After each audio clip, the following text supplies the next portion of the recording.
Paulo selalu berkata kepadanya untuk tetap tenang ketika berada di sarang musuh.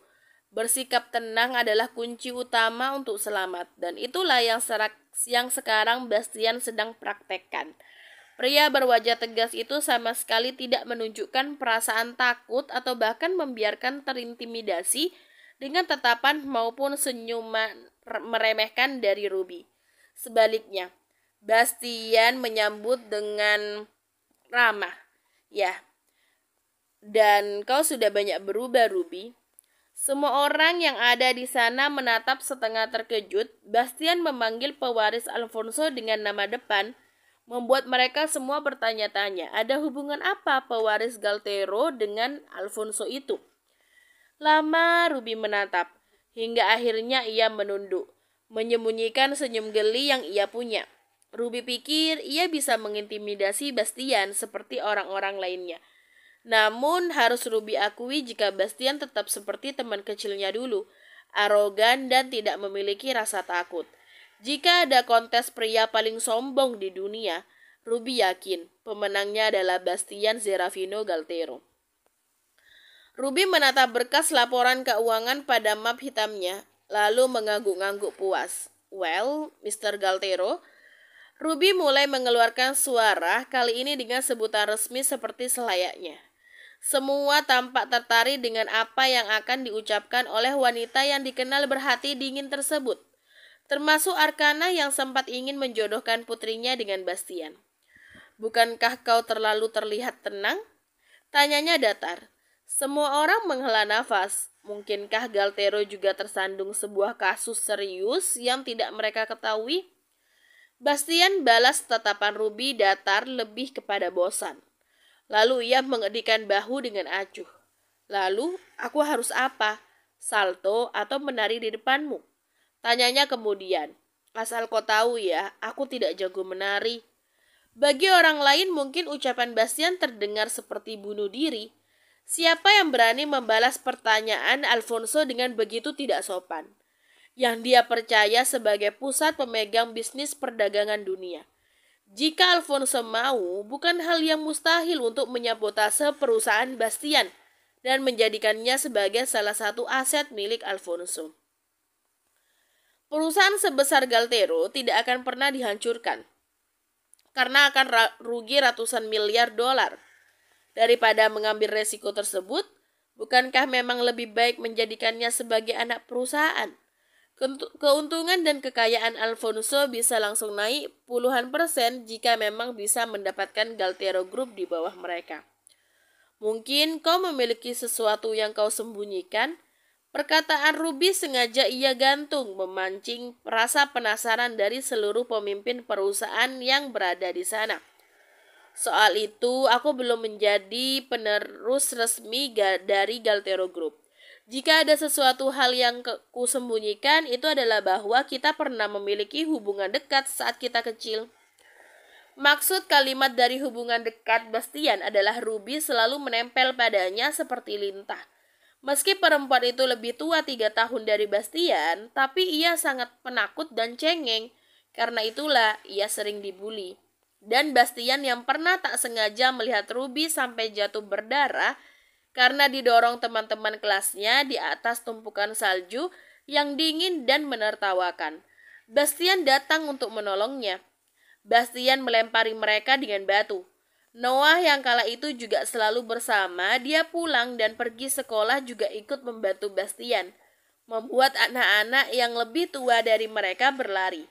Mereka ingin membalas, tetapi sejak kecil Bastian selalu dikawal oleh beberapa bodyguard dari Paulo. Untuk itulah mereka memilih kabur. Keluarga Ruby saat itu belum sekaya ini. Perusahaan mereka masih sangat kecil. Lama-lama Ruby juga jadi dekat dengan Bastian, mampir ke rumahnya untuk berterima kasih, berkenalan dengan ayah dan ibu Bastian. Bahkan Bastian yakin Ruby mengenal keluarga besar Galtero. Mereka dulu sangat akrab sampai perusahaan ayah Ruby, Alfonso, mulai berkembang pesat.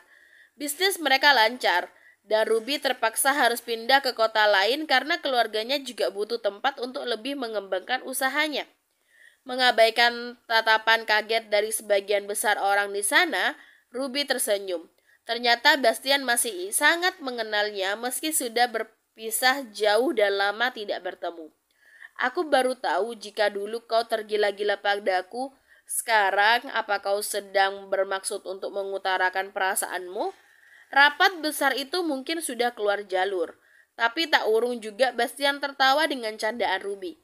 Sedangkan yang lain sibuk bergosip tentang kemungkinan-kemungkinan yang ada. Dengan segala hormat Miss Alfonso, tetapi akan ada seorang gadis polos cantik yang mati bunuh diri jika aku melamarmu karena patah hati. Tanggapan Bastian. Ia tersenyum membayangkan kemungkinan mustahil Shakira akan melakukan hal bodoh itu. Alih-alih Shakira justru mungkin akan tertawa lega karena lepas darinya. Dan Bastian bersumpah tidak akan melepaskan wanita itu sampai mati. Shakira harus ada di sampingnya. Ruby terkekeh dengan elegan. Cukup lama hingga ia menghela nafas untuk kembali fokus. Baik, kau bersih. Ruby kembali membalik-balik berkas yang ia bawa. Menarik. Dalam 1 tahun ini hampir seluruh investor besar mempercayakan investasinya padamu. Ruby mengangguk kecil. Galtero Group jelas akan melanjutkan kerjasama ini. Bahkan aku tertarik untuk menginvestasikan lebih. Mari kita lihat kontrak kerjasama apa yang tepat untuk perusahaan kita. Bastian mengangguk. Lalu rapat pun kembali berjalan.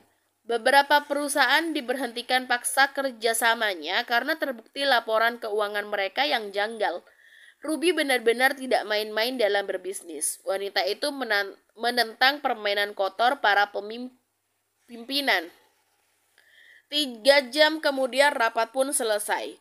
Satu persatu keluar dari ruangan termasuk Bastian. Ia berdiri tidak sabar untuk bisa segera keluar dan menemui Shakira. Gadis itu pasti sudah menggerutu sebal karena tadi Bastian mengatakannya hanya 2 jam, namun ternyata butuh waktu lebih dari 5 jam. Sampaikan salamku pada Paulo. Seruan Ruby membuat langkah Bastian terhenti. Kau mungkin bisa langsung berkunjung ke mansionnya. Pria tua itu sudah sungguh tampak kesepian. Jika kau bisa, kau juga boleh membawakan wanita-wanita untuk menghibur hari-harinya. Keke Bastian. Pria itu hampir mencapai pintu lalu ia teringat sesuatu. Oh, jika kau bisa, bawakan dia wanita tua yang sangat cerewet. Itu akan menjadikan dia punya lebih banyak kerjaan dan cukup membuatnya pusing.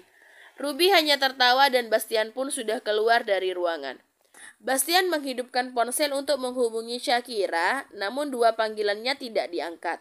Bastian mengernyit, lalu menghidupkan GPS untuk melihat di mana lokasi Shakira melalui ponselnya. Bastian melihat jika Shakira sudah ada di perusahaan Alfonso. Baru saja Bastian akan naik lift ketika sudut matanya menangkap sebuah ruangan yang tak jauh dari sana. Dari belakang, Bastian dapat melihat sedikit puncak kepala seseorang. Dan entah kenapa Bastian langsung bisa tahu jika itu adalah Shakira.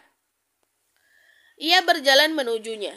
Bastian mendapati Shakira telah menggabungkan beberapa kursi untuk menumpu kakinya yang berselonjor. Tubuhnya bersandar santai dengan kedua mata terpejam. Ternyata Shakiranya tidur selama ia meeting tadi. Bastian tahu karena tidak ada notif penarikan apapun di ponselnya. Jadi Shakira sama sekali tidak pergi berbelanja. Sungguh, perempuan ini benar-benar langkah karena terlihat tidak tertarik dengan uang Bastian. Baru berniat untuk mengangkat Shakira, kedua bola matanya bergerak terbuka. Shakira terkejut setengah mati karena tiba-tiba mendapati wajah Bastian hanya berjarak beberapa senti dari wajahnya. Kenapa kau ada di sini dan apa yang ingin kau lakukan? Shakira mendorong muka Bastian menjauh. Cepat-cepat perempuan itu berdiri mengambil jarak dari Bastian. Shakira baru sadar dari jendela kaca jika langit sudah berubah gelap. Entah berapa lama tadi ia tertidur. Aku berniat baik tahu. Shakira menatap Bastian tidak percaya. Memang dari awal Shakira tidak pernah mempercayai Bastian. Menurutnya semua pria kaya itu sama, playboy. Rapat sudah selesai, ayo kita keluar dari sini, ajak Bastian. Mereka pun berjalan berdua menuju lift. Di depan sana ada seorang perempuan berambut hitam sesekali melirik arloji emasnya. Bastian tahu wanita itu. Dia Farzana yang tadi di ruang rapat. Sementara itu, sembari menunggu pintu lift terbuka, perut Shakira mendadak jadi lapar luar biasa. Ia ingat jika seharian belum makan nasi sama sekali. Pagi tadi ia hanya makan roti dan kopi panas di pinggir jalan dengan Bastian. Siangnya, Bastian membelikan burger dan kentang. Shakira merasa seperti zombie sekarang, alias dia hidup tanpa kekuatan penuh. Udah nyulik orang seenaknya, nggak dikasih makan pula. Dasar cowok ngeselin. Gerutu Shakira dalam bahasa yang hanya ia yang mengerti. Bastian menoleh, mengernyit. Apa kau sedang mengumpatiku sayang? Tanyanya curiga. Shakira tidak menjawab. Ia langsung saja masuk ke lift yang sudah terbuka. Bastian mengikutinya disusul dengan Farzana. Katanya pacar, tapi nggak peka. Dasar bodoh. Gue ini butuh nasi, bukan roti sama kentang. Dikiranya gue warga negara Amerika asli apa? Kembali Shakira menggerutu yang menurut Bastian tidak jelas. Pria itu sama sekali tidak tahu gadisnya berbicara dengan bahasa apa. Kalau sampai gue mati di sini, awas aja, lanjut Shakira. Berbeda dengan Bastian yang kebingungan, Farzana justru menahan senyum geli.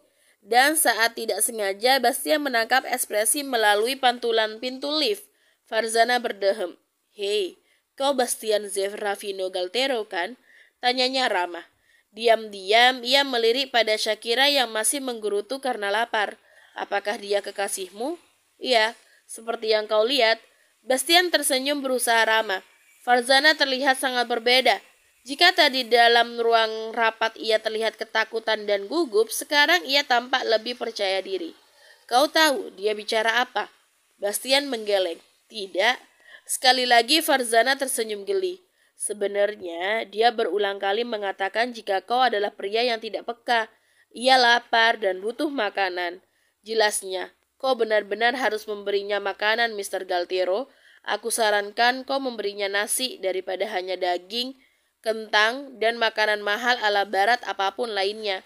Bastian mengerjap. Kau mengerti dia berbicara apa? Aku Farzana, dari Indonesia. Tampaknya kekasihmu juga berasal dari sana. Dia menggunakan bahasa Indonesia yang sangat fasih. Terang Farzana. Yakin betul jika Shakira bukan asli Amerika. Gadis itu memang berkulit putih dan barangkali memiliki gen luar negeri. Namun ia masih bisa melihat adanya gen Asia di wajah cantiknya. Ting! Pintu lift pun terbuka. Mereka sudah sampai di lobi. Farzana berjalan keluar terlebih dahulu. Lalu Bastian segera menarik tangan Shakira yang sepertinya sama sekali tidak mendengarkan obrolannya dengan wanita yang baru Bastian tahu berasal dari Indonesia itu. Kata orang, ketika lapar seseorang akan berubah menjadi menyebalkan. Bastian berkata setelah keluar dari lift. Shakira menatap tidak tertarik, bibirnya masih mengerucut. Membuat Bastian benar-benar gemas ingin menciumnya. Tapi aku ingat jika kau bahkan selalu menyebalkan entah sedang dalam mode kelaparan atau tidak. Ucap Bastian sembari menatap Shakira geli. Ayo, kubelikan kau makanan yang banyak. Bastian menggandeng tangan Shakira menuju pintu keluar. Rencananya adalah setelah memberikan gadis ini makan, ia akan mengajak Shakira bermalam bersama. Memikirkannya saja sudah membuat Bastian sesemangat ini. Lihat aja Kira, aku akan membuat bibirmu bengkak besok. Kekehnya dalam hati. Bersambung.